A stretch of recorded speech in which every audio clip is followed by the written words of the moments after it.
Good morning, welcome to news analysis. నేను జ్యోత్స్న. డిస్కషన్లోకి వెళ్లే కన్నా ముందు వివిధ పత్రికల్లో వచ్చిన వార్తా కథనాలను ఒకసారి చూద్దాం. తెలంగాణ వార్తా పేపర్స్ చూసినట్లయితే ముందుగా ఈనాడు.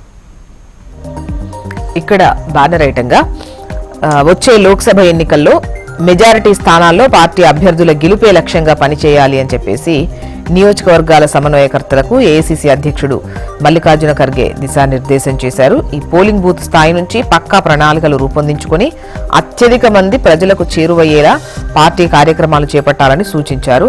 సో దీన్నే బ్యానర్ ఐటంగా తీసుకుని మెజారిటీ స్థానాల్లో గెలవాలి అన్నటువంటి హెడ్లైన్తో ఈ వార్తనిచ్చారు. అయితే బూత్ స్థాయి నుంచి పనిచేయాలి రాష్ట్ర నేతలకు ఏఐసీసీ అధ్యక్షుడు మల్లికార్జున ఖర్గే. ఇక తెలంగాణలో పెట్టుబడులకు గూగుల్ సంసిద్ధత అంటూ తెలంగాణలో మరిన్ని పెట్టుబడులు పెట్టడానికి గూగుల్ సంసిద్ధత వ్యక్తం చేసింది. వింగ్స్ ఆఫ్ ఫైర్ పుస్తక రచయిత అరుణ్ తివారీ, ప్రముఖ cancer robotic surgeon doctor Chinnababu Sunkavalli, అమెరికాలో PI health cancer hospitals managing director doctor Vinayaka చింతపల్లితో కలిసి గూగుల్ సంస్థ వైస్ ప్రెసిడెంట్ చంద్రశేఖర్ తోట గురువారం ముఖ్యమంత్రి రేవంత్ రెడ్డిని మర్యాదపూర్వకంగా కలిశారు. తెలంగాణలో పెట్టుబడులపై చర్చించారు అంటూ ఈ వార్తనిచ్చారు. ఇక ఎమ్మెల్సీ ఉప ఎన్నికలకు రంగం సిద్ధమంటూ లెఫ్ట్ సైడ్లో మీరు వార్తను చూడొచ్చు. శాసనసభ్యుల కోటాలో ఖాళీ అయినటువంటి 2 ఎమ్మెల్సీ స్థానాల ఉప ఎన్నికలకు రంగం సిద్ధమైంది. ఎమ్మెల్యే కోటాలో శాసనమండలి సభ్యులుగా ఎన్నికైన కడియం శ్రీహరి, పాడి కౌశిక్ రెడ్డి ఎమ్మెల్యేలుగా ఎన్నికవడంతో ఎమ్మెల్సీ పదవులకు రాజీనామా చేసిన సంగతి తెలిసిందే. వాటికి సంబంధించి ఈ నామినేషన్ 18 వరకు ఉంటుంది. పోటీ ఉంటే 29న పోలింగ్ ఉండేటువంటి అవకాశం ఉంది. 2 స్థానాలకు నోటిఫికేషన్ రిలీజ్ అయింది. ఇక మధ్యంతర నివేదికలు అన్నటువంటి హెడ్లైన్తో ఈ భూ సమస్యల సత్వర పరిష్కారానికి సంబంధించి రాష్ట్రంలో పేరుకుపోయిన భూ సమస్యలను వెంటనే పరిష్కరించేందుకు వీలుగా ప్రభుత్వానికి మధ్యంతర నివేదికలు అందించనున్నట్లు ధరణి కమిటీ సభ్యులు తెలిపారు. తుది నివేదిక ఇచ్చే వరకు వేచి చూడకుండానే ఎప్పటికప్పుడు సూచనలు సిఫార్సులను అందజేయనున్నట్లు వారు స్పష్టం చేశారు. క్షేత్రస్థాయి సమస్యలన్నింటిపైన అధ్యయనం చేసి త్వరలో విధి విధానాలు ఖరారు చేయబోతున్నారు. తొలి భేటీ తర్వాత వివరాలు ధరణి కమిటీ సభ్యులు వెల్లడించారు. నెక్స్ట్ ఆంధ్రజ్యోతి చూద్దాం. ఇక్కడ మనకు బ్యానర్ ఐటంగా దోస్తుకు సర్వీస్, ఓఆర్ఆర్ సర్వీస్ రోడ్డుపై మాజీ మంత్రి మిత్రుడి పాగా అంటూ వార్తను హైలైట్ చేస్తూ ఈ ఔటర్ రింగ్ రోడ్ కోసం ప్రభుత్వం సేకరించిన భూమిని ఇప్పటికీ సంబంధిత యజమానులే అనుభవిస్తున్నారు. 150 కోట్లకు పైగా విలువైన సర్కారు భూమి అన్యాక్రాంతమైన పట్టించుకున్న నాథుడే లేడు. ఎందుకంటే భూ యజమాని గత ప్రభుత్వంలోని కీలక మంత్రికి స్నేహితుడు. మిత్రుడి మేలు కోసం ఆ మంత్రి కూడా తన శక్తి మేరకు సహకరించారన్నటువంటి ఆరోపణలు ఉన్నాయి అంటూ ఈ వార్తనిచ్చారు. సర్వీస్ రోడ్డు ఉండాల్సిన స్థలంలో నిర్మాణాలు ఉన్నాయి అంటూ ఒక ఫోటోగ్రాఫ్ను కూడా ఇక్కడ ముద్రించి ఈ వార్తను హైలైట్ చేశారు. ఇక వడ్డీ తక్కువ షరతులు ఎక్కువ అంటూ అప్పులు తీసుకోవాలి, కానీ చాలా తక్కువ వడ్డీకి ఇచ్చే సంస్థల వద్ద తీసుకోవాలి. ఇది ప్రస్తుత రాష్ట్ర ప్రభుత్వం యోచన. ఇదే విషయాన్ని సీఎం రేవంత్ రెడ్డి ఇప్పటికే అధికారులకు స్పష్టం చేశారు. జాతీయ ఆర్థిక సంస్థలు బ్యాంకుల నుంచి కాకుండా అంతర్జాతీయ సంస్థల నుంచి రుణాలు ఇప్పించాలని ముఖ్యమంత్రి కేంద్ర ప్రభుత్వాన్ని కోరారు. తక్కువ వడ్డీకి అప్పులు తీసుకోవాలన్న సీఎం, కానీ జైకా ఏడీబీ రుణాలు అంత సులభం కాదు. ఇంకా నిషేధిత జాబితాలో భూములు మాయం అంటూ ధరణి పోర్టల్ వచ్చాక ఆక్రమణలు, నిషేధం నుంచి పట్టాభూమిగా మార్పు, వాటి ద్వారా 1000 కోట్ల కుంభకోణాలు జరిగాయంటూ వార్తనిచ్చారు. అబద్ధాల ముందు అభివృద్ధి ఓడింది అన్నటువంటి కేటీఆర్ వ్యాఖ్యలను హైలైట్ చేస్తూ కాంగ్రెస్ దుష్ప్రచారం నమ్మి పనిచేసిన వారిని తిరస్కరించారు. పనుల కంటే ప్రచారంపై దృష్టి పెడితే గెలిచేవాళ్లం. గిరిజనులకు ఎంతో చేశాం, అయినా పూర్తి మద్దతు ఇవ్వలేదు. పార్టీ శ్రేణులు నిరుత్సాహపడాల్సిన అవసరం లేదు. కేసీఆర్ వంటి గొప్ప నాయకుడు మనకున్నారు. బీఆర్ఎస్ రాష్ట్ర వర్కింగ్ ప్రెసిడెంట్ కేటీఆర్. 14 సీట్లు పక్క. లోక్సభ ఎన్నికల పోరు మొదలైనట్లే ప్రచార వ్యూహాలకు పదును పెట్టండి. తెలంగాణ కోఆర్డినేటర్స్తో కాంగ్రెస్ అధ్యక్షుడు మల్లికార్జున ఖర్గే. సీఎం క్యాంప్ ఆఫీస్గా పాయిగా ప్యాలెస్ పరిశీలించిన సిఎస్ అండ్ అధికారులు భవన పటిష్టత, సౌకర్యాలపై ఆరా తీశారు. ఇక సమస్యల మతమా తేల్చుకోవాలని ప్రజలకు చెబుదాం. మత ప్రాతిపదికన బీజేపీ ప్రచారం రాజ్యాంగ వ్యతిరేకం. హిందుత్వ అంశం ఆ పార్టీ సొత్తు కాదని వివరిస్తాం. బడ్జెట్ సమావేశాల తర్వాత ఇండియా కూటమి ప్రచారం, రామమందిర ప్రారంభానికి వ్యూహాత్మకంగానే దూరం, 140 స్థానాల్లో కాంగ్రెస్ విజయం ఖాయం అని చెప్పేసి ఓ సీనియర్ నేత అన్నారు అంటూ ఈ వార్తను హైలైట్ చేసింది ఆంధ్రజ్యోతి. నెక్స్ట్, నమస్తే తెలంగాణ. భగ్గుమన్న విద్యార్థి లోకం అంటూ ఈ వర్సిటీ భూములు హైకోర్టుకు ఇవ్వొద్దని డిమాండ్, జీవో 55 రద్దు చేసే వరకు ఉద్యమిస్తామని స్పష్టం.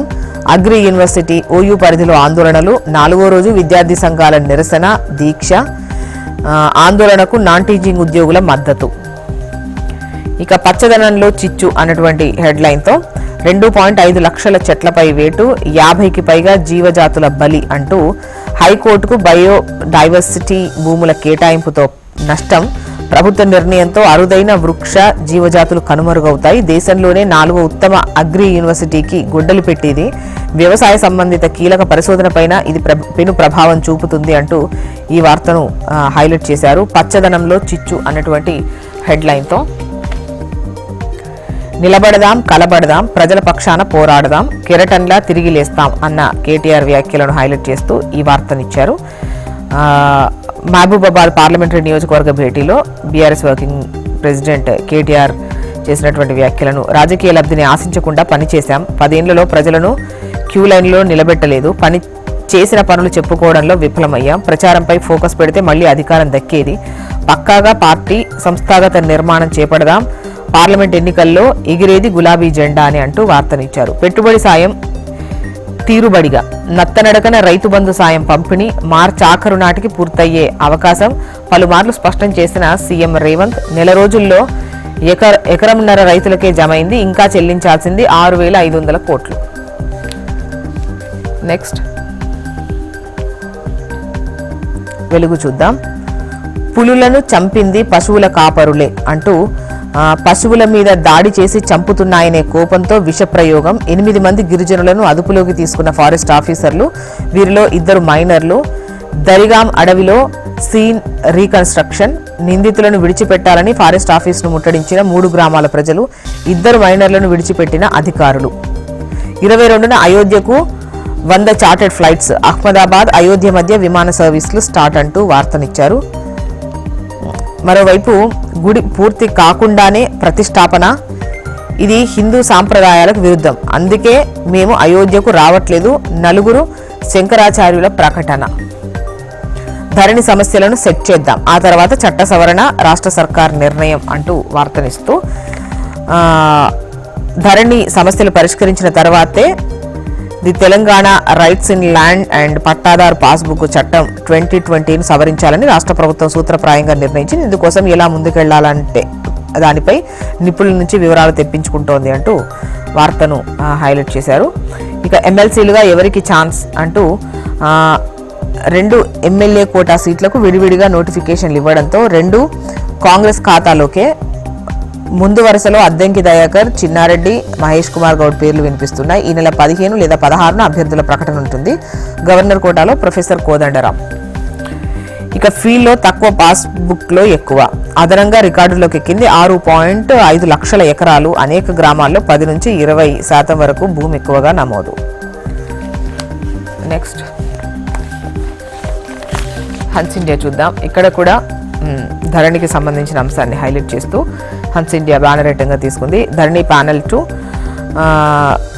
Zeeman Somesh, Lok Sabha poll notification after budget session, PM presents Ajmer Sharif chadar, LK Advani to attend Ram temple ceremony, VHP. ఇవి హన్స్ ఇండియాలో వచ్చినటువంటి వార్తా కథనాలు. ఏపీ వార్తా విశేషాల్లోకి వెళ్దాం. ఈనాడు కనుక చూసినట్లయితే పచ్చదనం కుదించి ప్రజాధనం భుజించి అన్నటువంటి హెడ్లైన్తో వైఎస్ నిర్ణయాలతో విశాఖలో రామ్కి భూదోపిడి, ఉడా మాస్టర్ ప్లాన్కు తూట్లు పొడిచి 914 ఎకరాలు హాంఫట్, అయోధ్య రామిరెడ్డికి 133 కోట్ల అయాచిత లబ్ధి, ప్రతిగా జగన్ పత్రికలో 10 కోట్లు పెట్టుబడి, ఆధారాలతో నిగ్గు తేల్చిన సిబిఐ అంటూ వార్తను ఇచ్చారు. నెక్స్ట్,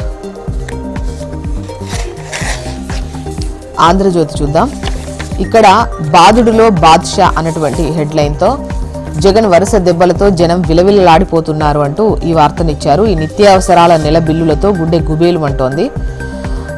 పప్పుల నుంచి విద్యుత్ దాకా అన్ని డబుల్ అయ్యాయి అంటూ ఈ వార్తను హైలైట్ చేశారు. ఇక టీచర్లకు ఎన్నికల డ్యూటీ, వారి వివరాలు పంపండి, జగన్ ప్రభుత్వానికి సిఈసి కళ్యం అంటూ వార్తనిచ్చారు. నెక్స్ట్ సాక్షి, మరో మహిళా విప్లవం అంటూ జగనన్న తోడు లబ్ధిదారుల్లో 87.13% మంది నా అక్క చెల్లెమ్మలే అన్న సీఎం. అందులో కూడా 79.14 మంది నా ఎస్సీ ఎస్టీ బీసీ మైనారిటీలే అంటూ వార్తను హైలైట్ చేశారు. ప్రజాభిప్రాయం, సామాజిక న్యాయం, 15 శాసనసభ 6 లోక్సభ స్థానాలకు పార్టీ సమన్వయకర్తలను నియమించిన సీఎం వైఎస్ జగన్.